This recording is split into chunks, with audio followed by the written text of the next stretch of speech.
2 Kings 24. It was during his reign that Nebuchadnezzar, king of Babylon, invaded the country. Jehoiakim became his puppet, but after 3 years, he had had enough and revolted. God dispatched a succession of raiding bands against him. Babylonian, Aramaean, Moabite, and Ammonite. The strategy was to destroy Judah. Through the preaching of his servants and prophets, God had said he would do this. And now he was doing it. None of this was by chance. It was God's judgment as he turned his back on Judah because of the enormity of the sins of Manasseh. Manasseh, the killer king, who made the Jerusalem streets flow with the innocent blood of his victims. God wasn't about to overlook such crimes. The rest of the life and the times of Jehoiakim is written in the Chronicles of the Kings of Judah. Jehoiakim died and was buried with his ancestors. His son Jehoiakim became the next king. The threat from Egypt was now over. No more invasions by the king of Egypt, for by this time the king of Babylon had captured all the land between the brook of Egypt and the Euphrates River, land formerly controlled by the king of Egypt. Jehoiakim of Judah. Jehoiakim was 18 years old when he became king. His rule in Jerusalem lasted only 3 months. His mother's name was Nehushta, daughter of Elnathan. She was from Jerusalem.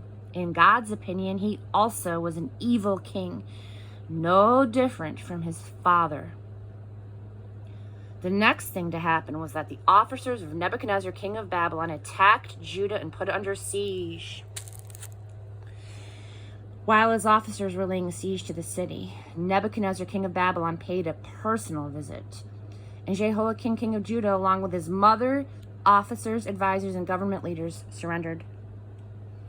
In the 8th year of his reign, Jehoiakim was taken prisoner by the king of Babylon. Nebuchadnezzar emptied the treasuries of both the temple of God and the royal palace and confiscated all the gold furnishings that Solomon, king of Israel, had made for the temple of God.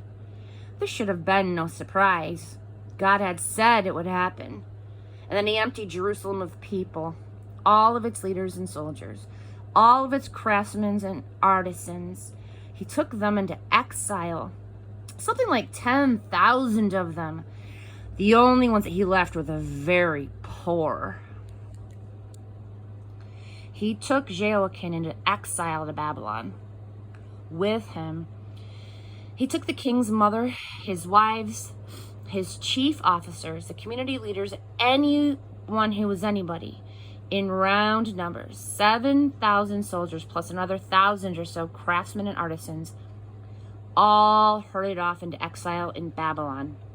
And then the king of Babylon made Jehoiakim's uncle, Mattaniah, his puppet king, but he changed his name to Zedekiah of Judah. Zedekiah was 21 years old when he started out as king. He was king in Jerusalem for 11 years. His mother's name was Hemichel, the daughter of Jeremiah. Her hometown was Libnah. As far as God was concerned, Zedekiah was just one more evil king, a carbon copy of Jehoiakim. The source of all of this doom to Jerusalem and Judah was God's anger.